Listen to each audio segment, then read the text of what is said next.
So hello everyone, welcome to our class. And आज की class में हम गेस्ट पेपर नंबर 4 करने जा रहे हैं। इससे पहले मैंने ऑलरेडी 3 गेस्ट पेपर आपको करा दिए हैं, गेस्ट पेपर नंबर 1, 2 एंड 3, और साथ में मैंने एक और पेपर कराया था आपको जिसमें मैंने इस साल का सैम्पल पेपर डिस्कस किया था। तो उसमें मैंने बहुत अच्छे से समझाया था आपको इस साल का सैम्पल पेपर, इस साल कैसे क्वेश्चन आने के ज़्यादा चांसेस है। तो सब वीडियो आप देख सकते हो हमारे चैनल पर जाके। एंड आपका बहुत अच्छा रिस्पॉन्स है, रिस्पॉन्स अच्छा है आपका।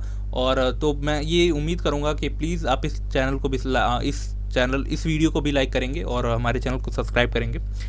साथ में अगर मैं बताऊँ आपको तो ये जो है ये हमारा गेस्ट पेपर नंबर 4 है। इसके बाद मैं एक और गेस्ट पेपर नंबर ले आऊँगा और गेस्ट पेपर नंबर क्या होगा, वो 5 होगा, ठीक है।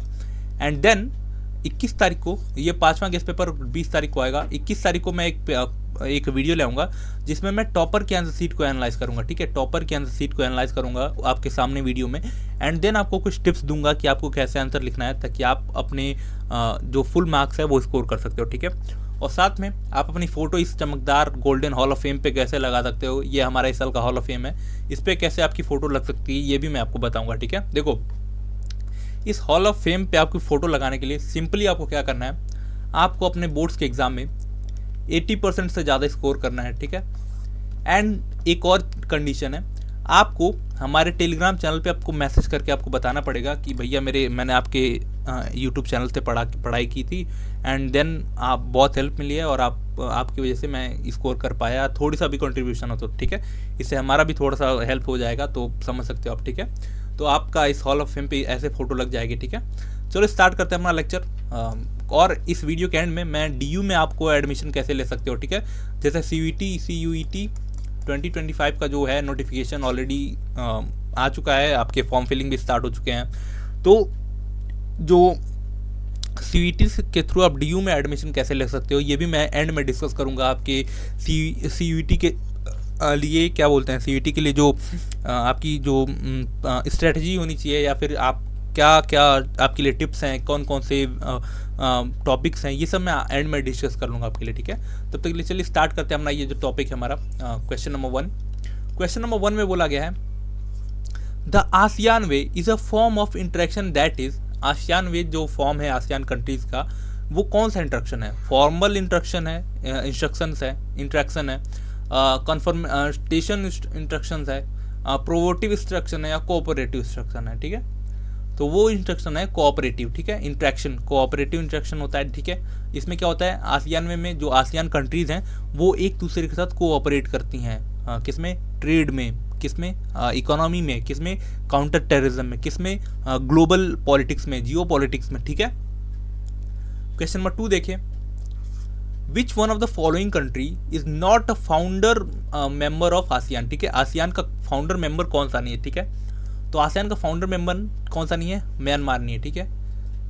5 फाउंडिंग मेंबर थे, पहला सिंगापुर, दूसरा थाईलैंड, तीसरा इंडोनेशिया, चौथा मलेशिया, MALAYSIA मलेशिया, और 5वां कौन सा था? 5वां था आपका फिलीपींस, ठीक है। फिलीपींस, ठीक है। क्वेश्चन नंबर 3 देखते हैं, which one of the following country is not included in south Asia, ठीक है। इसमें से कौन सी कंट्री साउथ एशिया की कंट्री नहीं है, आपको बताना, ठीक है।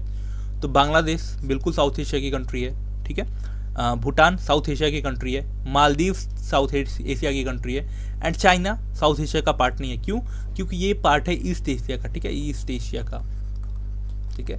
साउथ एशिया में कितने कंट्रीज आती हैं आपको बताना होगा, ठीक है। साउथ एशिया में कंट्री आती हैं 8, ठीक है, कहीं कहीं 7 लिखा होता है, जिसमें हम उसको अफगानिस्तान को नहीं इंक्लूड करते हैं तो 7 और अफगानिस्तान को इंक्लूड करके 8, ठीक है।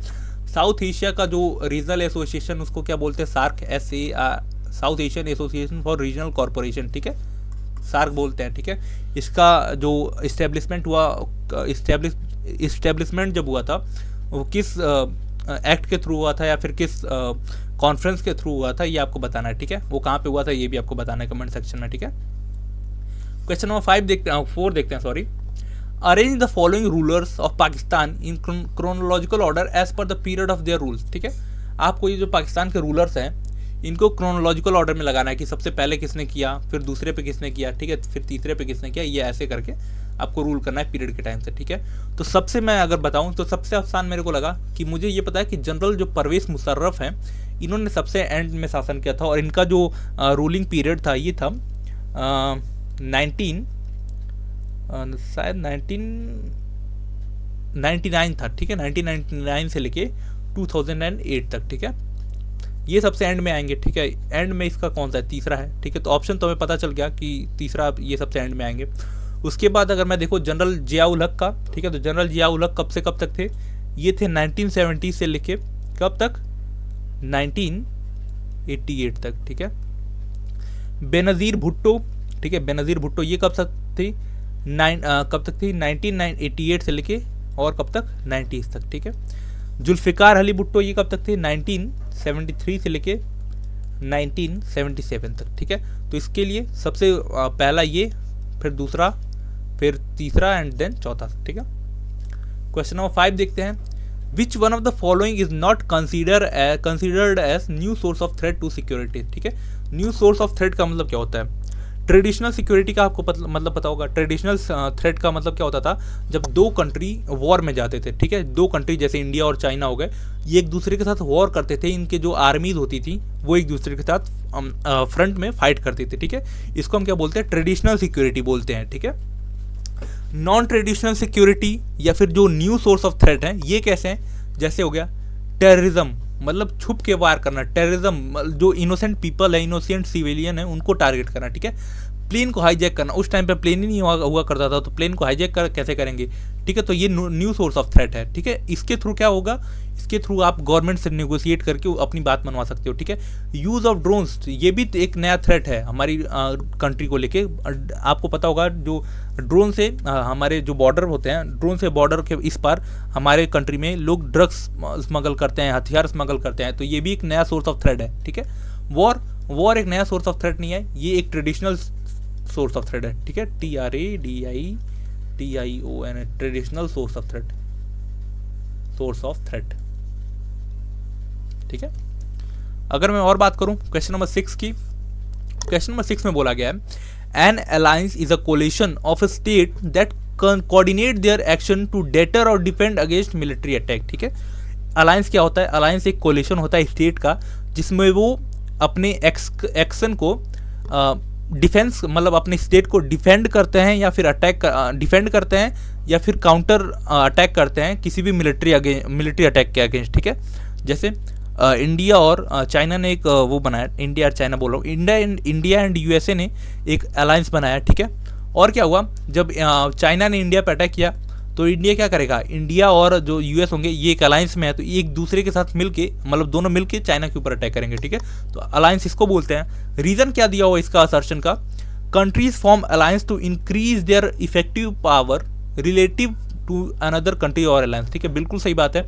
कंट्री अलायंस बनाती क्यों है? कंट्री अलायंस इसलिए बनाती हैं ताकि ये जो कंट्री हैं ये दूसरी कंट्री से यानी अपोनेंट से अपने ज़्यादा स्ट्रांग लेंगे, ठीक है। तो इसमें असर्शन भी करेक्ट है और रीज़न भी करेक्ट है, ठीक है। और रीज़न जो है वो असर्शन को डिफाइन भी कर रहा है, इसलिए हमारा ऑप्शन नंबर 1 करेक्ट हो जाएगा, ठीक है। क्वेश्चन नंबर 7 की बात करूँ, there was considerable unease in Indo US relation during 1950s, ठीक है, बिकॉज, ठीक है। अब देखो 1950s के टाइम पे, ठीक है, मतलब यानी जो 1950 से लेके 1960s तक का टाइम था, ये 10 साल, इसमें आपने देखा कि जो इंडिया और यूएस का जो रिलेशन था इसमें दूरियां आनी स्टार्ट हो गई थी। इसका क्या रीज़न था? ठीक है, इसका सिंपल सा एक रीज़न था, जो इंडिया था, India had a growing partnership with Soviet union. ठीक है, आपको पता होगा जो इंडिया था वो इस टाइम पे कोल्ड वॉर चल रहा था। ठीक है, तो इस टाइम पे क्या था, कोल्ड वॉर चल रहा था, एक तरफ यूएस था, एक तरफ यूएसएसआर था। ठीक है, यूएसएसआर था, तो क्या था, इंडिया ने किसी भी ब्लॉक को ज्वाइन नहीं किया। इंडिया की पॉलिसी क्या थी, नाम, NAM, नॉन अलाइनमेंट पॉलिसी। ठीक है, NAM, ठीक है, नॉन अलाइनमेंट मूवमेंट। ठीक है, लेकिन क्या हुआ, ये जो इंडिया की पॉलिसी थी ना, नाम यानी नॉन अलाइनमेंट पॉलिसी, ये थोड़ी सी टिल्टेड थी यूएसएसआर की तरफ। मतलब हमारे जो थॉट्स थे वो सोवियत जो सिस्टम था उसके तरफ थोड़े से झुके हुए होते थे। ठीक है, तो इसलिए यूएस को लगता था कि हमेशा जो इंडिया है ना वो यूएसएसआर को फेवर करता है, ना कि यूएस को। ठीक है, तो यही सबसे बड़ा रीज़न था जिसकी वजह से इंडो और यूएस रिलेशनशिप में थोड़ी सी खटास आई थी उस टाइम पर। ठीक है, क्वेश्चन नंबर 8 देखूँ, which one of the following was not a major objective of Jawaharlal Nehru foreign policy. ठीक है, आपको पता होगा कि जो जवाहरलाल नेहरू थे, हमारे जो फर्स्ट प्राइम मिनिस्टर थे, उन्होंने बहुत इंपॉर्टेंट और बहुत मेजर रोल प्ले किया था हमारे फॉरेन पॉलिसी को डिफाइन करने में, ठीक है। तो यहाँ पे बहुत सारे ऑप्शन दिए हुए हैं, आपको बताना है कि कौन सा ऑब्जेक्टिव नहीं था उनका, ठीक है। To preserve the hard earn sovereignty of the India, बिल्कुल सही बात है। इनका ऑब्जेक्टिव था कि जो हमने इतनी आसानी से मतलब इतनी जद्दोजहद से हमने जो सोवेरेनिटी यानी जो इंडिपेंडेंस हमें मिली है उसको हमें प्रिजर्व करना है, ठीक है। टू प्रोटेक्ट टेरिटोरियल इंटीग्रिटी, ठीक है, जो हमें हमारी जो टेरिटोरियल इंटीग्रिटी है वो हमें प्रोटेक्ट करके रखना है। कोई भी देश हमें हमारा जो टेरिटरी है उसको कब्जा नहीं सकता, ठीक है। To make India nuclear power, ये कभी भी पॉलिसी नहीं थी जवाहरलाल नेहरू की, ठीक है। इनफैक्ट जवाहरलाल नेहरू जो थे वो हमेशा अगेंस्ट ही रहे हैं न्यूक्लियर पावर को, क्योंकि वो मानते थे कि जो न्यूक्लियर पावर है, न्यूक्लियर बॉम्ब है या फिर जो न्यूक्लियर थ्रेट है वो ह्यूमैनिटी के लिए बहुत खतरनाक होता है, ठीक है। तो ये इनका मेजर ऑब्जेक्टिव नहीं था। To promote rapid economic development, ये इनका ऑब्जेक्टिव था, ठीक है। क्वेश्चन नंबर 8 देखते हैं। Identify the false statement from the following related to Lal Bahadur Shastri, ठीक है। इनमें से लाल बहादुर शास्त्री के बारे में क्या गलत दिया हुआ ये आपको बताना है, ठीक है। ही वर्कड, फर्स्ट जो ऑप्शन है वो बता रहा है he worked as a general secretary of Congress party till 1966, ये यही गलत है, फॉल्स स्टेटमेंट है। क्यों? क्योंकि जो हमारे लाल बहादुर शास्त्री जी थे वो पीएम 1964 में बने थे और इनका जो डेथ था वो कहाँ पे हो गया था, 1965 में हो गया था, ठीक है। तो ये तो 66 तक जिंदा ही नहीं थे, तो ये तो हटा दो, ठीक है। और ये जो सारी चीज़ें, he was in the union cabinet for the short period of time of 3 year, ये भी सही है, ठीक है। He resign from the union cabinet taking responsibility for the rail accident, ये भी सही है। ये तो सही बात है कि मतलब उनके टाइम पे वो एक रेल मिनिस्टर थे और उनके टाइम पे एक रेल एक्सीडेंट हो गया था तो उन्होंने कैबिनेट से ही रिजाइन कर दिया था, अपने पोस्ट से ही रिजाइन कर दिया था, इतने ईमानदार आदमी थे ये, ठीक है। क्वेश्चन ऑप्शन डी देखते हैं। He gave the famous slogan जय जवान जय किसान, इन्होंने ही दिया था ये स्लोगन, ठीक है, लाल बहादुर शास्त्री ने, ठीक है। क्वेश्चन नंबर 9 देखते हैं, 10 देखते हैं, sorry. Which one of the following problem did India face during before fourth general election, ठीक है। फोर्थ जनरल इलेक्शन कब हुआ था ये आपको बताना है, पहली बात कमेंट सेक्शन में, ठीक है। और उसके पहले इंडिया ने कौन कौन से प्रॉब्लम फेस किए थे ये आपको बताना है, ठीक है। तो प्रॉब्लम क्या था, उस टाइम पे फेलियर ऑफ मानसून था, ठीक है, मानसून नहीं आया था, मानसून डिले हो गया था, ठीक है। फूड क्राइसिस था, मतलब खाने पीने के लाले पड़े थे, फैमाइन आया हुआ था, ठीक है। हैवी रेनफॉल ये नहीं था, क्यों? क्योंकि भाई जब मानसून ही लेट है तो हैवी रेनफॉल कहाँ से आएगी, ये तो सामने वाली बात है ना, मतलब सोचने वाली बात है। तो ऑप्शन ये गलत है, ठीक है, ये गलत है, ठीक है। क्वेश्चन ऑप्शन नंबर 4 देखते हैं। डिप्लीटेशन ऑफ फॉरेन एक्सचेंज रिजर्व, बिल्कुल सही बात है। इस टाइम पे जो हमारा फॉरेन रिजर्व था वो भी बहुत घटता जा रहा था, ठीक है। तो ऑप्शन कौन सा करेक्ट है, 1, 2 एंड 4। तो 1 2 4 देखते हैं, 1 2 एंड 4, तो option number C is correct, ठीक है। क्वेश्चन नंबर 11 देखते हैं। Arrange the following prime minister of India in the chronological order as per their period of rule, ठीक है। तो इनको आपको अरेंज करना है कि सबसे पहले किसका रूल था, फिर उसके बाद किसका रूल था, ठीक है। देखते हैं किसका था। अगर इसमें मैं बताऊं तो जो वीपी सिंह थे इनका शायद क्या मैं बता रहा हूँ, ठीक है, ये 1989 से लेके 90s तक थे, ठीक है, 90s तक थे। और ये किस पार्टी से थे, मतलब किस अलायंस से थे, ये थे नेशनल फ्रंट से, नेशनल फ्रंट, ठीक है, नेशनल फ्रंट, ठीक है, नेशनल फ्रंट। अगर मैं और बताऊं, चंद्रशेखर ये कब तक थे, ये 1990 से लेके 1991 तक थे, 1991 तक थे, ठीक है। इनके जस्ट बाद वीपी सिंह के बाद चंद्रशेखर थे, एंड देन उसके बाद कौन था, उसके बाद पीवी नरसिम्हा राव थे, ठीक है, पीवी नरसिम्हा राव थे, ठीक है। 1991 से लेके 1996 तक, ठीक है।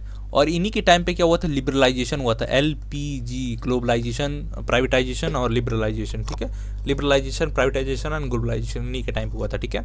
और अगर मैं बात बताऊँ HD देवगौड़ा की, ठीक है, HD देवगौड़ा की, तो ये कब तक थे, ये थे 1996 से लेके 1997 तक, ठीक है। और ये किस अलायंस से बिलोंग करते थे, ये बिलोंग करते थे यूनाइटेड फ्रंट, ठीक है। तो अगर मैं ऑप्शन की बात करूं तो ऑप्शन सबसे पहला कौन सा होगा, सबसे पहला होगा 4th, ठीक है। तो 4 सबसे पहला कौन सा, इसमें एक ही में ऑप्शन है, ठीक है, तो ऑप्शन मारो, आगे बढ़ो, ठीक है। क्वेश्चन नंबर 12 देखते हैं, ठीक है। लिस्ट 1 दिया हुआ है और लिस्ट 2 दिया हुआ है, उसमें से आपको मैच करना है, ठीक है। तो देखते हैं प्राइम मिनिस्टर मनमोहन सिंह, ठीक है। और तो कुछ देखते हैं, कोई क्लू मिलता है क्या हमें। प्राइम मिनिस्टर HD देवगौड़ा, अभी मैंने बताया HD देवगौड़ा कौन थे, ठीक है। HD देवगौड़ा जो थे वो किसे थे, नेशनल फ्रंट से, मैंने नहीं बताया था यहाँ पे यार, पिछले साइड में यूनाइटेड फ्रंट मैंने लिखा है, नेशनल, हाँ यूनाइटेड फ्रंट से ही थे, ठीक है। तो HD देवगौड़ा यूनाइटेड फ्रंट, ठीक है।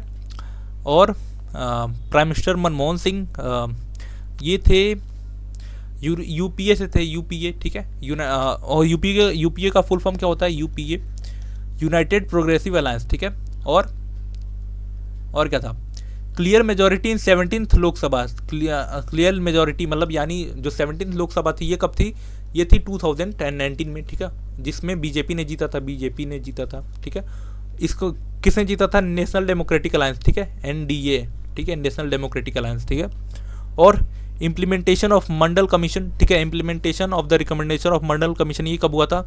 ये हुआ था नेशनल फ्रंट के टाइम पे, ठीक है, नेशनल फ्रंट के टाइम पे। और किसने किया था इसको? वीपी सिंह ने किया था, वीपी सिंह ने किया था, ठीक है। वीपी सिंह का पार्ट कब तक था, मतलब वो पीरियड कब तक था? 1989 से लेके 1990 तक, ठीक है। समझ आई बात आपको? तो इसका ऑप्शन कौन सा हो जाएगा? मतलब अगर मैं बताऊँ चौथे का क्या है, चौथे का तीसरा है, चौथे का तीसरा, दो में है, ठीक है। उसके बाद देखते हैं तीसरे का क्या है, दूसरा है, तीसरे का दूसरा इसमें भी है, ठीक है। तो दूसरे का देखते हैं, दूसरे का क्या है? पहला है, दूसरे का पहला इसी में है, ठीक है। तो option number A is correct, ठीक है।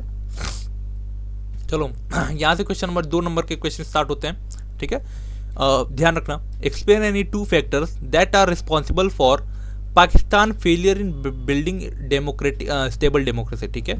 मतलब आपको 2 फैक्टर बताने हैं जो आपको लगता है कि जिसकी वजह से वहाँ पे कोई स्टेबल गवर्नमेंट नहीं बनी पाकिस्तान में, ठीक है, डेमोक्रेटिक गवर्नमेंट। पहला क्या है?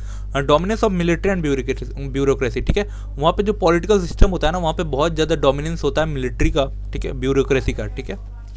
दूसरा, लैक ऑफ पॉलिटिकल इंस्टीट्यूशन, ठीक है। वहाँ के जो पॉलिटिकल इंस्टीट्यूशन है जैसे जुडिशरी हो गई, जिसका काम ही होता है डेमोक्रेसी को प्रोटेक्ट करके रखना, वही बहुत वीक है। वहाँ पे जुडिशरी की कोई वैल्यू नहीं है, ठीक है। तो बहुत वहाँ पे जो पॉलिटिकल इंस्टीट्यूशंस हैं जैसे जुडिशरी हो गया, लेजिस्लेचर हो गया, ये सब बहुत वीक हैं, ठीक है। इनके पास कोई वो नहीं है, मतलब उनके पास कोई पावर नहीं है to establish a stable democratic government, ठीक है। क्वेश्चन नंबर 14 देखते हैं, highlight any 2 features of the constitution of Bangladesh, ठीक है। बांग्लादेश का जब कॉन्स्टिट्यूशन बना था, कब बना था आप बताओगे, ठीक है। 1975 में, 1972 में वॉर हुआ था, पहला कॉन्स्टिट्यूशन कब बना था, और फर्स्ट जो प्रेसिडेंट थे वो कौन थे, ये आप बताओगे, ठीक है।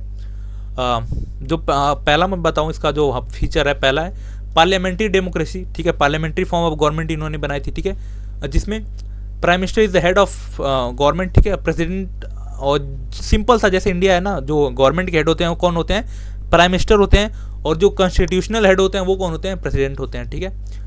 वहाँ की गवर्नमेंट, वहाँ के जो पार्लियामेंट है, मतलब वहाँ का जो कॉन्स्टिट्यूशन है, उसने बांग्लादेश को सेकुलर बताया, ठीक है। सेकुलर है, किसी भी रिलीजन को रहने का राइट है, ठीक है। फंडामेंटल राइट्स दिए गए, सभी वहाँ पे जो सभी लोग थे सबको फंडामेंटल राइट दिए गए, ठीक है। प्रमोट किया गया इक्वालिटी को, जस्टिस को, फ्रीडम को, सभी सिटीजन के लिए, ठीक है। अगर मैं बात करूँ, थोड़ा सा रुको 1 मिनट, पानी पी लूँगा।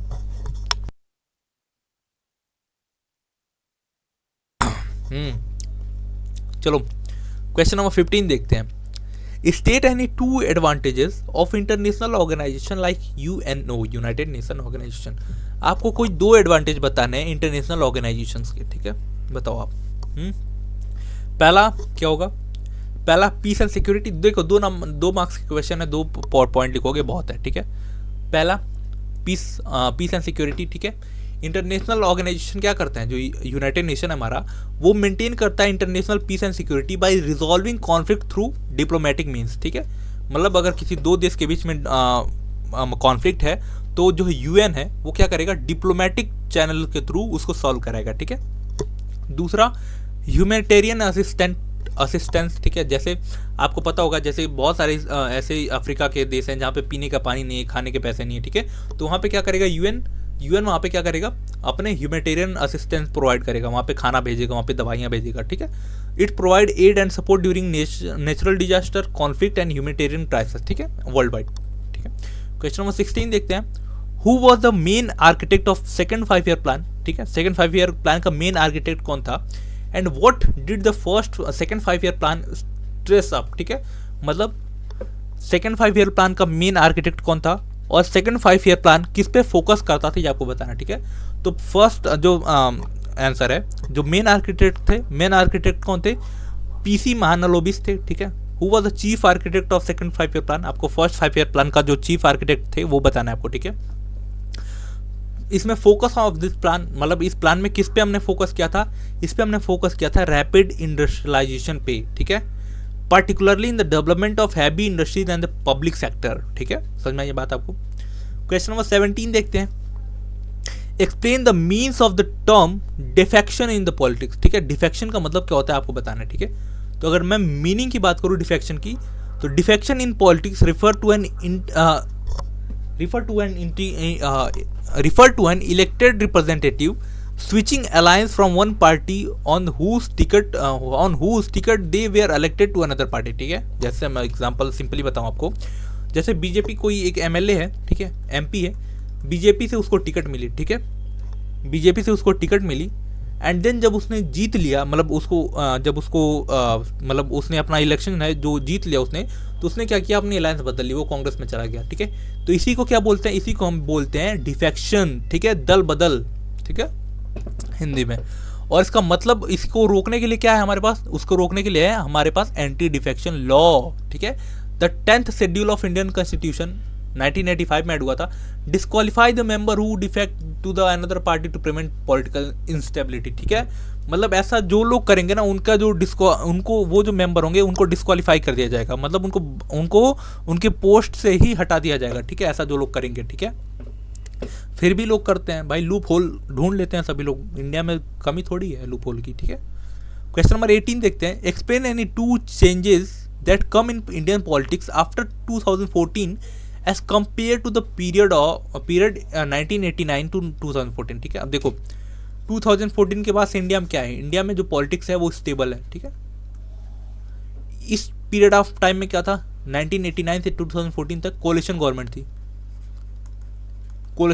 थी, ठीक है। तो ऐसे आपको सिंपल सा क्वेश्चन को पहले तोड़ना है, क्वेश्चन को तोड़ मरोड़ के देखना है कि कैसे हम सॉल्व कर सकते हैं, ठीक है। डोमिनेंस ऑफ सिंगल पार्टी, ठीक है, unlike the coalition government from 1989 to 2014, post 2014 saw the return of majority government lead by single party, ठीक है। मतलब 2014 के बाद से हम देखते हैं कि एक पार्टी को डोमिनेंस होता है, सिंगल पार्टी डोमिनेंस होता है, बीजेपी, ठीक है, बीजेपी का, ठीक है। सेंट्रलाइज्ड लीडरशिप होती है, ठीक है। There were been a shift toward strong central leadership with increase decision making power concerned at the national level, ठीक है। मतलब बहुत सेंट्रलाइज्ड जो लीडरशिप है ना, मतलब कहीं भी आपको अगर कोई भी डिसीजन लेना है तो जो टॉप अथॉरिटीज़ हैं वो सेंट्रलाइज्ड है, मतलब आपको 10 जगह नहीं घूमना पड़ेगा किसी अगर कोई लॉ पास कराना है तो, ठीक है। एक सेंट्रलाइज्ड लीडरशिप है, वहीं पे जाओगे आप, आपका लॉ पास हो जाएगा, ठीक है। ये बेनिफिट होता है एक मेजॉरिटी गवर्नमेंट का, ठीक है। तो यहाँ पे कुछ नुकसान भी होते होंगे, नुकसान क्या होते हैं आप सोचना, ठीक है। क्वेश्चन नंबर 19 देखते हैं, assess the economic importance of European union, ठीक है। यूरोपियन यूनियन का इकोनॉमिक इंपॉर्टेंस आपको बताना है, ठीक है। तो इकोनॉमिक इंपॉर्टेंस अगर मैं बात बताऊँ तो ये लार्जेस्ट इकोनॉमी है, ठीक है। अगर आप इसका पूरे यूरोपियन यूनियन का अगर इकोनॉमी देखोगे तो ये लार्जेस्ट है, ठीक है।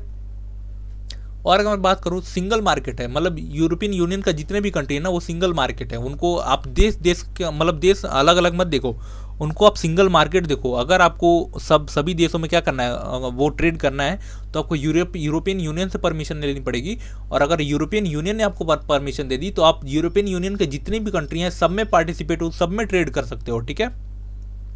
कॉमन करेंसी है इनकी यूरो, अगर मैं बताऊं तो 18 से 19 जो देश हैं यूरोपियन यूनियन के इसको मानते हैं, ठीक है। ट्रेड एग्रीमेंट, जो यूरोपियन यूनियन है इसने मल्टीपल कंट्रीज़ के साथ ट्रेड एग्रीमेंट किए हैं, जैसे इंडिया हो गया, यूएस हो गया, जापान हो गया, ठीक है, सबके साथ इसका ट्रेड एग्रीमेंट है, ठीक है। अगर मैं क्वेश्चन नंबर 20 की बात करूं, ठीक है, what is the primary goal of human security, ठीक है। ह्यूमन सिक्योरिटी का प्राइमरी गोल क्या होता है, explain the difference between the narrow and broad concept of human security, ठीक है। नैरो कॉन्सेप्ट क्या होता है और ब्रॉड कॉन्सेप्ट क्या होता है ह्यूमन सिक्योरिटी का, ये आपको बताना है, ठीक है। अगर मैं प्राइमरी गोल की बात करूं, ठीक है, तो human security focus on protecting individual from threats like poverty, hunger and violence rather than just national security, ठीक है। ह्यूमन सिक्योरिटी का प्राइमरी गोल क्या होता है कि हम किसी एक इंडिविजुअल को सिक्योर करें कि वो जैसे पॉवर्टी में ना फंसे, वायलेंस में ना फंसे, ठीक है। ह्यूमन सिक्योरिटी में हम क्या बोलते हैं, हम नेशनल सिक्योरिटी की बात नहीं करते, हम ह्यूमन सिक्योरिटी की बात करते हैं, मतलब एक इंसान की सिक्योरिटी की बात करते हैं। अगर इंसान सिक्योर होगा तो वो नेशन ऑलरेडी सिक्योर हो जाएगा, ठीक है। तो इसलिए हम क्या बोलेंगे, नेशन सिक्योरिटी नहीं, ह्यूमन, मतलब ह्यूमन सिक्योरिटी की बात करते हैं कि जो इंसान है उस देश का रहने वाला, वो जैसे थ्रेट है उसके पॉवर्टी से रिलेटेड, उसके हंगर से रिलेटेड, उसके वॉयलेंस से रिलेटेड, ये उसके पास थ्रेट ना हो, ठीक है। अगर मैं नैरो कॉन्सेप्ट की बात करूं तो this approach emphasises protecting individual from violent threat like war and terrorism, ठीक है। नैरो में क्या होता है, नैरो में हम उसको जो इंडिविजुअल है उसको प्रोटेक्ट करते हैं वॉर से, टेररिज्म, ठीक है। ब्रॉडर कॉन्सेप्ट में क्या करते हैं, उसी को हम इकोनॉमी, जैसे उसके पॉवर्टी है, ठीक है, उसको अच्छी सांस लेने में दिक्कत हो रही है, मतलब इन्वायरमेंट से रिलेटेड हेल्थ सिक्योरिटी देते हैं, ठीक है, विथ फिजिकल सिक्योरिटी, ठीक है। समझ आई बात आपको। नैरो कॉन्सेप्ट क्या होता है, ब्रॉड कॉन्सेप्ट क्या होता है, ठीक है। क्वेश्चन नंबर 21 बताओ, explain the security challenge faced by newly independent country of Asia and Africa, ठीक है। न्यूली जो इंडिपेंडेंट कंट्री थी एशिया और अफ्रीका की, उनके सामने चैलेंजेस क्या क्या थे आपको बताना, ठीक है। पहला जो चैलेंज था ethnic conflict, many newly nation faced ethnic and communal tension leading to internal conflict. जैसे आप इंडिया में ही देखो, इंडिया जब आज़ाद हुआ था, ठीक है, तो क्या हुआ, इंडिया के अंदर पार्टीशन हो गया, पार्टीशन हुआ तो क्या हुआ, जो कम्युनल राइट्स थे, ठीक है, रियॉट्स थे, वो भड़क गए। जो पाकिस्तान में जो हिंदू थे उनको अटैक किया गया, इंडिया में जो मुस्लिम थे उनको अटैक किया गया, ठीक है। इसकी वजह से क्या हुआ, पॉलिटिकल इनस्टेबिलिटी आ गई, ठीक है, weak political structure, lack of experience, उन लोगों के पास कोई एक्सपीरियंस नहीं था टू रन गवर्नमेंट, ठीक है। इकोनॉमिक चैलेंज था, सभी लोग जो न्यूली इंडिपेंडेंट कंट्री थे उनके जितने भी रिसोर्सेज थे उन सबको, जो कॉलोनीज थे, जो ब्रिटेन था या फिर जो कॉलोनी बनाया था उन्होंने, सबको जितने भी रिसोर्स थे सबको क्या किया था, सबको एक्सप्लॉइट किया था उन्होंने, ठीक है। जिसकी वजह से क्या हुआ था, पॉवर्टी थी पूरी कंट्री में, अनएम्प्लॉयमेंट बड़े लेवल पे था, लैक ऑफ इंफ्रास्ट्रक्चर था, ठीक है। एक्सटर्नल इंटरफेरेंस था, आपको पता होगा उस टाइम पे क्या चल रहा था, उस टाइम पे कोल्ड वॉर चल रहा था। जो दो सुपर पावर कंट्रीज थे, यूएस था और यूएसएसआर था, ठीक है, यूएसएसआर था। दोनों क्या कर रहे थे, दोनों बोल रहे थे कि आप हमारी कंट्री, मतलब जो आप बोल रहे, आप हमारे जो ब्लॉक है उसमें आ जाओ, ठीक है। ऐसे इस क्वेश्चन को सॉल्व कर सकते हो आप, ठीक है। क्वेश्चन नंबर 22 की बात करूं, keeping in the mind the crucial role of politics is democracy, ठीक है। आप पॉलिटिक्स में डेमोक्रेसी का क्रूशियल रोल होता है। Which route did our national leaders decide to take in the newly independent India, ठीक है।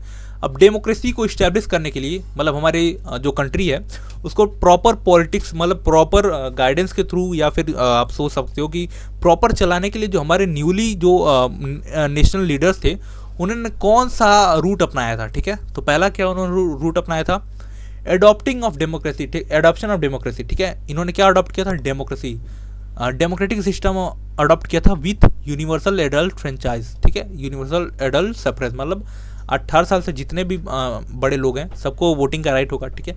दूसरा हमने क्या बोला, हम सेकुलर हैं, मतलब हमारा जो देश होगा वो किसी एक धर्म का नहीं होगा, यहाँ पे जितने भी धर्म होंगे सबको हमें इक्वल राइट होंगे, सबको रहने की आज़ादी होगी यहाँ पे, ठीक है।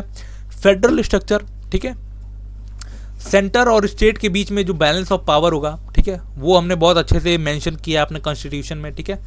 प्रोटेक्शन ऑफ फंडामेंटल राइट्स, यानी जो हमने फंडामेंटल राइट्स हमारे सिटीजन्स को दिए थे उसको हमने प्रोटेक्ट भी किया है, ताकि कोई गवर्नमेंट उसको बैन ना कर पाए, या उसको क्या बोलते हैं, उसको एक्सपेंड ना कर पाए, एक्सपेंड क्या बोल रहा हूँ, उसको मतलब उसको नल ना डिक्लेयर कर पाए, ठीक है, एक्सप्लॉइट ना कर पाए उसको, ठीक है।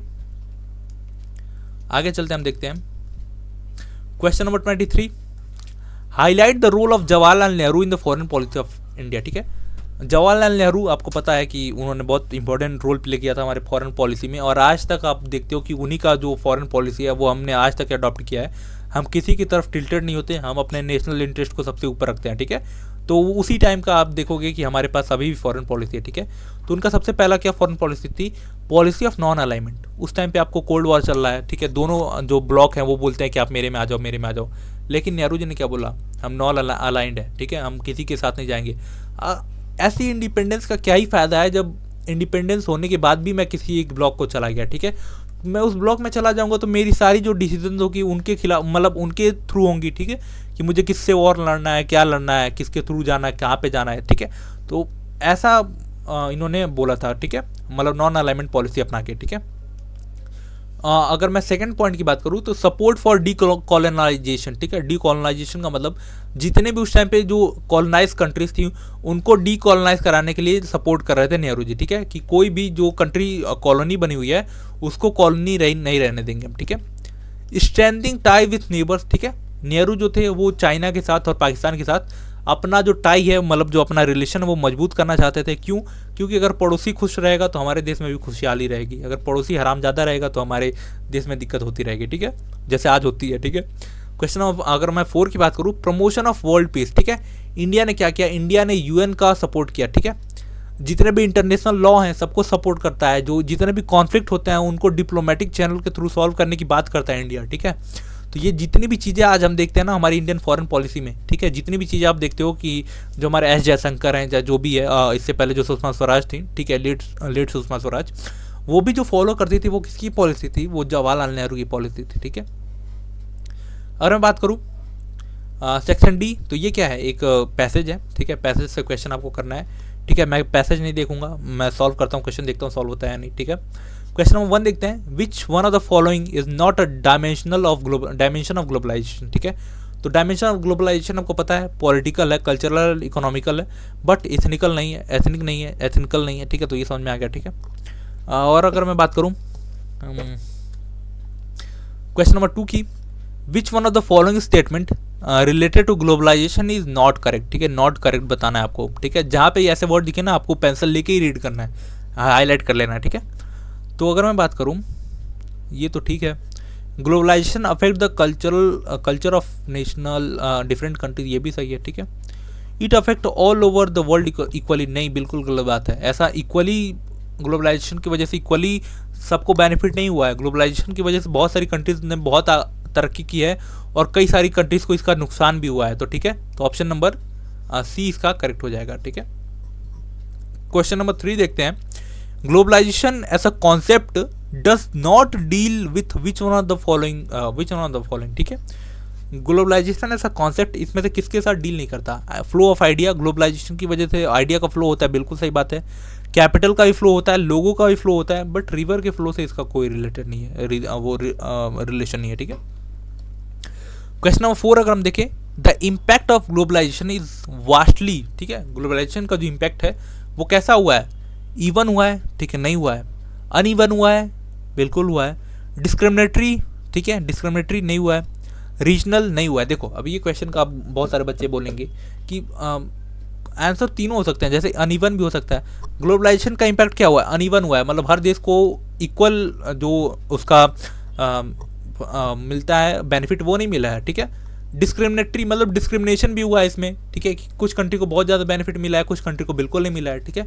कुछ अगर हम ये भी बोलें कि जो ग्लोबलाइजेशन का जो बेनिफिट है वो रीजनल है, तो ये गलत हो जाएगा। क्यों? रीजनल नहीं है। इंडिया में देखो, एशिया क्या है? एशिया एक रीजन है। एशिया में इंडिया भी आता है, चाइना भी आता है, बट चाइना ने क्या किया? चाइना ने ग्लोबलाइजेशन को अच्छे से यूटिलाइज किया। इंडिया अभी भी ग्लोबलाइजेशन को अच्छे से यूटिलाइज नहीं कर पाता है, ठीक है। तो अनइवन इम्पैक्ट है ग्लोबलाइजेशन का ऑल ओवर द वर्ल्ड, ठीक है। क्वेश्चन नंबर 26 देखें तो आपको ये कार्टून बेस्ड है क्वेश्चन। क्वेश्चन नंबर 25 क्या था? क्वेश्चन नंबर 25 है मैप बेस्ड, ठीक है, मैप बेस्ड क्वेश्चन है वो, ठीक है। तो मैप बेस्ड क्वेश्चन जितने भी हैं मैंने ऑलरेडी करा दिए हैं, ठीक है। तो आपको क्या करना है, मैप बेस्ड वाले जो क्वेश्चंस हैं सिंपली आपको हमारे चैनल पे जाना है अभी, या फिर ये जो वीडियो एंड होगी यहाँ पे लास्ट में एक प्लेलिस्ट आएगा, ठीक है। तो प्लेलिस्ट में जाके आप सिंपल था वो मैप के जितने भी क्वेश्चन है वो देख सकते हो, और मैप बहुत सारे क्वेश्चन उसी से आएंगे डायरेक्ट, ठीक है। क्वेश्चन नंबर 1 देखते हैं, identify and name the leader who is holding a place card रथ यात्रा, ठीक है। तो रथ यात्रा इनके पास किसके पास है रथ यात्रा, ठीक है। तो ये है, और ये कौन है? ये है LK आडवाणी, ठीक है, LK आडवाणी, ADVANI आडवाणी, ठीक है। और ये रथ यात्रा कब हुआ था? ये 1990s में हुआ था, 1990s में। इसके बाद क्या हुआ था? Rise of BJP. LK Advani का मतलब होता है लाल कृष्ण आडवाणी, ठीक है। विच पॉलिटिकल पार्टी ऑर्गेनाइज्ड रथ यात्रा, ठीक है। तो किसने ऑर्गेनाइज किया था? बीजेपी ने ऑर्गेनाइज किया था, बीजेपी ने, ठीक है। Identify and name that any 2 prime minister so in the cartoon which led to the coalition government, ठीक है। कोई भी दो इसमें से प्राइम मिनिस्टर आपको बताने हैं जिन्होंने कोalition गवर्नमेंट को चलाया था, ठीक है। तो एक तो मुझे यहाँ पे एक ये चंद्रशेखर दिख रहे हैं, बट इनका भी कोalition गवर्नमेंट था, तो चंद्रशेखर लिख सकते हो आप, ठीक है। एंड एक वीपी सिंह है, ठीक है, वीपी सिंह जी हैं, और कौन है यहाँ पे, हाँ चंद्रशेखर SHEKHS चंद्रशेखर, वीपी सिंह, और कौन है यहाँ पे, कुछ है कोई, ये तो अरुण जेटली लग रहे हैं, ठीक है। यहाँ पे और कोई है, ये शायद अटल बिहारी वाजपेयी लग रहे हैं, अटल जी लग रहे हैं ये, ठीक है शायद, ठीक है। तो दो आपको पता चल गया, चंद्रशेखर और वीपी सिंह, और ये अटल जी, ठीक है। क्वेश्चन नंबर 27, क्वेश्चन नंबर 27, ठीक है, एक मिनट रुको, इतना आदत नहीं है इतने बड़े लेक्चर बनाने की, तो गला सूख जाता है, ठीक है। Analyse any 3 effect of shock therapy, ठीक है, shock therapy after the disintegration of Soviet union, ठीक है। सोवियत यूनियन के बाद जो शॉक थेरेपी आई थी, इसके 3 इम्पैक्ट आपको बताने थे, ठीक है। शॉक थेरेपी क्या था? Shock therapy was the process of transition from socialist to capitalist economy, ठीक है। मतलब जो पहले जो यूएसएसआर था वो सोशलिस्ट इकोनॉमी था, उससे जो शिफ्ट किया यूएसएसआर के डिसइंटीग्रेशन के बाद कैपिटलिस्ट में, इसी को हम क्या बोलते हैं, इसी को हम बोलते हैं शॉक थेरेपी, ठीक है। इसकी वजह से क्या हुआ, इकोनॉमिक कोलैप्स हुआ, अचानक से जितनी भी हैवी इंडस्ट्रीज थी उनको प्राइवेटाइज कर दिया गया, ठीक है। इसकी वजह से क्या हुआ, इकोनॉमिक अनस्टेबिलिटी सी आ गई, महंगाई बढ़ गई, ठीक है, पॉवर्टी इसकी वजह से इंक्रीज हो गई, ठीक है। और इसी में देखते हो आप, इसी की वजह से क्या होता है, लार्ज, मतलब इसको क्या बोलते हैं, लार्ज स्केल, या क्या बोलते हैं इसका, कुछ होता है ना, लार्ज गार्बेज सेल कुछ बोलते हैं इसको, ठीक है। याद रखना, मुझे एनसीईआरटी याद नहीं आ रही, लार्ज गार्बेज सेल बोलते हैं, ठीक है, इसकी वजह से, ठीक है। मतलब क्या था, यहाँ की जो बड़ी बड़ी इंडस्ट्रीज थी ना, उनको बहुत कम दामों में बेचा जाने लगा, ठीक है। डिक्लाइन ऑफ एग्रीकल्चर, ठीक है, मतलब क्या हुआ, जो सडन शिफ्ट था प्राइवेटाइजेशन में, उसकी वजह से क्या हुआ, जो कलेक्टिव फार्मिंग होती थी उसको, वो क्या हुआ, वो बंद हो गई। उसकी वजह से क्या हुआ, जो एग्रीकल्चर प्रोडक्शन था वो खत्म हो गया, ठीक है।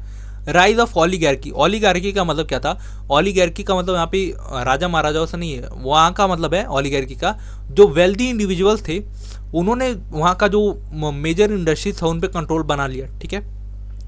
पॉलिटिकल इंस्टेबिलिटी आ गई, ठीक है। वहाँ की जो न्यूली इंडिपेंडेंट नेशन थी उनको गवर्नेंस का कोई वो नहीं था, ठीक है, एक्सपीरियंस नहीं था, ठीक है। उसकी वजह से क्या हुआ, जो वीक डेमोक्रेसी वहाँ पे बनी, ठीक है। सोशल क्राइसिस भी बहुत बड़े पे आया, ठीक है। पहले जो हमारा सोवियत यूनियन था वो सिर्फ और सिर्फ किसके लिए जाना जाता था, अपने वेलफेयर सिस्टम के लिए जाना जाता था। लेकिन क्या हुआ, जब वेलफेयर सिस्टम जो था सोशलिस्ट से जब हम कैपिटलिस्ट में शिफ्ट हुए, तो क्या हुआ, इसकी वजह से जो हेल्थ केयर था वो डिक्लाइन हुआ, जो एजुकेशन था वो डिक्लाइन हो गया, ठीक है। डिपेंडेंस ऑन वेस्ट, ठीक है, मतलब जब अब यूएसएसआर बचा ही नहीं, तो जितने भी कंट्रीज थे वो किस पे डिपेंड हो गए, वेस्ट पे डिपेंड हो गए। इसकी वजह से क्या हुआ, जो हमारा वर्ल्ड था वो पहले बाइपोलर था, अब यूनिपोलर बन गया, ठीक है। सिर्फ यूएसए सोलो पावर बचा था, ठीक है। क्वेश्चन नंबर 21 देखते हैं, explain the principle of common but differentiate responsibilities, ठीक है, इसको आपको बताना है, ठीक है। The principle of common but differentiated responsibility was establish in a global environmental politics to address the unequal contribution of national to environmental degradation, ठीक है। कॉमन बट डिफरेंशिएट रिस्पॉन्सिबिलिटीज को हम क्या बोलते हैं, CBDR बोलते हैं, ठीक है, शॉर्ट फॉर्म में, ठीक है। इसमें क्या हम ऐसा बोलते हैं, इसमें क्या होता है, जैसे जो अनइक्वल कंट्रीब्यूशन है, जैसे इंडिया बहुत कम कंट्रीब्यूट करता है पोल्यूशन में, बट जो पहले जो इस टाइम पे जो डेवलप्ड नेशन है, जैसे यूएस हो गया, ब्रिटेन हो गया, इन सब ने जब इंडस्ट्रियलाइजेशन का पीरियड था उस टाइम पे बहुत बड़े लेवल पे पॉल्यूशन किया था, ठीक है। तो जो अनइक्वल कंट्रीब्यूशन है, इसी को हम एनालाइज करते हैं इसमें, ठीक है। कॉमन बट डिफरेंशिएट रिस्पॉन्सिबिलिटीज, मतलब जो हमारा गोल है वो सबका गोल कॉमन है कि हमें इन्वायरमेंट के खिलाफ लड़ना है, मतलब जो इन्वायरमेंट डिग्रेड हुआ है उसको हमें सेव करना है, बट सबकी रिस्पॉन्सिबिलिटी अलग अलग होगी, डिफरेंशिएटेड रिस्पॉन्सिबिलिटीज होगी, ठीक है। इसमें हम क्या करते हैं, पहले क्या करते हैं, पहला जो स्टेप होता है, हम क्या करते हैं, रिकॉग्नाइज करते हैं हिस्टोरिकल रिस्पॉन्सिबिलिटीज की जब टाइम था जब इंडस्ट्रियलाइजेशन का टाइम था तब किसने कितना पोल्यूशन किया था। आज के टाइम पे हम डेवलपिंग नेशन है तो हम तो पोल्यूशन करेंगे ही। जब आप लोग डेवलपिंग नेशन थे, जैसे यूएस हो गया, यूएसएसआर हो गया, इन लोग ने तब कितना पोल्यूशन किया था, ये इसमें रिकॉग्नाइज किया जाता है। ठीक है, उसके बाद क्या करते हैं हम, डिफरेंट कैपेबिलिटीज़ करते हैं। जैसे कुछ ऐसे नेशन है जिनके पास फाइनेंशियल कंडीशन ही नहीं है कि वो इन्वायरमेंट के खिलाफ लड़ पाएँ। ठीक है, या फिर जो इन्वायरमेंटल कंसर्न है उसको एड्रेस कर पाएँ। ठीक है, तो इसको भी हम एड्रेस करते हैं। ठीक है, शेयर्ड बट वेरिड रिस्पॉन्सिबिलिटीज, हम सब एक कॉमन जो विजन है उसको शेयर करते हैं, बट रिस्पॉन्सिबिलिटी सबकी अलग अलग होगी। जो वीक फाइनेंस वाले हैं वो मतलब वो कम कंट्रीब्यूट करेंगे, जिनके पास ज़्यादा पैसा वो ज़्यादा कंट्रीब्यूट करेंगे। ठीक है, ग्लोबल इन्वायरमेंटल एग्रीमेंट में जैसे रियो दी जेनेरियो समिट जो हुआ था, जो क्योटो प्रोटोकॉल हुआ था 1997 में, इसमें हमने एम्फेसाइज किया था CBDR पे। ठीक है, climate change and carbon emission में हम इसमें बोलते हैं। ठीक है, क्लाइमेट चेंज जो है उसको हमें ध्यान रखना चाहिए, कार्बन एमिशन को कट डाउन करना चाहिए। ठीक है, एंड जो सस्टेनेबल डेवलपमेंट गोल है इनको भी हमने फोकस में रखा है। ठीक है, क्वेश्चन नंबर 29 का देखते हैं। Describe any three major challenges that India faced immediately after independence. ठीक है, अब देखो क्या था, हमने ये जो चैप्टर पढ़ा था इसमें हमने सबसे पहला हेडिंग ही यही पढ़ा था कि जब इंडिया इंडिपेंडेंट हुआ तो उसके सामने 3 चैलेंजेस थे। पहला, टू इस्टेब्लिश डेमोक्रेसी। दूसरा, to ensure the wellbeing of whole people. और तीसरा क्या था, ठीक है, तीसरा था to ensure wellbeing of whole people, to establish democracy, to establish democracy, और क्या था एक और कुछ था ना। तो ये 3 चीज़ आप इसमें लिख सकते हो, नो डाउट। 3 ही चैलेंज इसमें पूछा गया है। ठीक है, तो 3 चैलेंज तो आप इसमें लिख सकते हो, कोई डाउट नहीं है उसमें, बट उस 3 चैलेंज को आपको एक्सपेंड भी करना आना चाहिए, क्योंकि 6 नंबर का क्वेश्चन है ये। तो ये 3 चैलेंज आप लिख दोगे, इसको एक्सपेंड कहाँ कर पाओगे। ठीक है, ठीक है, तो ये काम करो आप, ऐसे जो क्वेश्चन आए ना जिसमें आप फंस जाओ कि मैं 6 नंबर के लायक लिख पाऊंगा या नहीं लिख पाऊंगा, उसमें क्या करना, आपने जो पढ़ा है बुक में वो तो आप लिखोगे, साथ में ये सब टॉपिक पॉइंट भी लिख दोगे। ठीक है, जैसे हमारे पास कौन से चैलेंज आए थे, रिफ्यूजी क्राइसिस था। ठीक है, हमारे पास कम्युनल वायलेंस का चैलेंज था, इंटीग्रेशन ऑफ प्रिंसली स्टेट, हाँ यही चैलेंज था, थर्ड यही चैलेंज था। ठीक है, इकोनॉमिक बैकवर्डनेस था, पॉलिटिकल स्टेबिलिटी एंड पॉलिटिकल जो डेमोक्रेसी थी उसको इस्टेब्लिश करना था। ठीक है, और अगर हम देखें क्वेश्चन नंबर 30, ठीक है, regional aspirations are very much a part of democratic party. ठीक है, जो रीजनल एस्पिरेशंस होते हैं डेमोक्रेसी में वो बहुत इंपॉर्टेंट पार्ट प्ले करते हैं पॉलिटिक्स का। जैसे जो रीजनल हमारे जो रीजन है, जैसे इंडिया में बहुत सारे स्टेट हैं। ठीक है, बहुत सारे रीजन हैं। तो मैं एग्जांपल अभी 2-3 जो वीडियोस हमारे लेक्चर हुए हैं उनमें मैंने बहुत अच्छा एग्जांपल दिया है। देखो पहले पूरा ये बॉम्बे प्रोविंस हुआ करता था। ठीक है, बॉम्बे प्रोविंस हुआ करता था। उसमें क्या हुआ, जो मराठी बोलने वाले लोग थे उन्होंने बोला कि हमें एक सेपरेट स्टेट चाहिए। ठीक है, सेपरेट स्टेट चाहिए, तो क्या हुआ, जो गुजराती बोलने वाले लोग थे उनके लिए हमने अलग स्टेट बनाया, गुजरात, एंड जो मराठी बोलने वाले लोग थे उनके लिए हमने क्या बनाया, महाराष्ट्र, MAHARASTR, महाराष्ट्र बनाया। ठीक है, ऐसे करके हमने कई लेवल पे, हमने कई तरीके से जो रीजनल एस्पिरेशन है उनको हमने टैकल किया। ठीक है, इसी की वजह से आप देखोगे कि हमारी जो डेमोक्रेसी है वो आज भी मजबूत है। आज भी हम एक दूसरे के साथ वैसे ही रहते हैं जैसे आज से 10 साल पहले, 100 साल पहले रहा करते थे। ठीक है, 100 साल तो ज़्यादा हो गया, तब तो हमें आज़ादी भी नहीं मिली थी। ठीक है, आप रोल ऑफ रीजनल पार्टीज देखोगे, जैसे DMK हो गया, TMC हो गया, शिवसेना हो गया, ये सब भी साथ साथ हमारे गवर्नमेंट के सामने अपनी जो रीजनल पॉलिटिक्स है, जो रीजनल एस्पिरेशन है, ये भी रखते रहते हैं। ठीक है, तो ये जो क्वेश्चन है ये मैं समझाऊंगा नहीं, ये मैंने 2-3 वीडियो में लगातार समझाया है, तो ये सिर्फ आप पढ़ लेना। ठीक है, पढ़ लोगे आप, बाकी और सब तो ठीक है, यहाँ पे और कोई दिक्कत नहीं है। एंड होता है ये वीडियो यहाँ पे। साथ में आप DU में कैसे एडमिशन ले सकते हो, इसी वीडियो के बाद से एक और वीडियो मैं डाल रहा हूँ अभी 10-15 मिनट में, वो वीडियो भी आ जाएगी हमारे चैनल पे। उसमें मैंने CUET 2025 से रिलेटेड जितने भी टॉपिक हैं, टॉपिक क्या बोल रहा हूँ, जितने भी आपके टिप्स हैं कि क्या करना है, कैसे करना है, ये सब मैंने आपको बताया उसमें। तो आप जाके वो देख सकते हो, और वो अगर आपने फॉलो कर लिया तो आप देखना आप पक्का DU में आओगे और अगले साल मुझसे मिलोगे। ठीक है, अगले साल क्या मिलोगे, इसी साल मिलोगे। ठीक है, क्योंकि मैं अभी दिल्ली में रहता हूँ। ठीक है, तो तब तक के लिए stay connected, God bless you all, जय हिंद।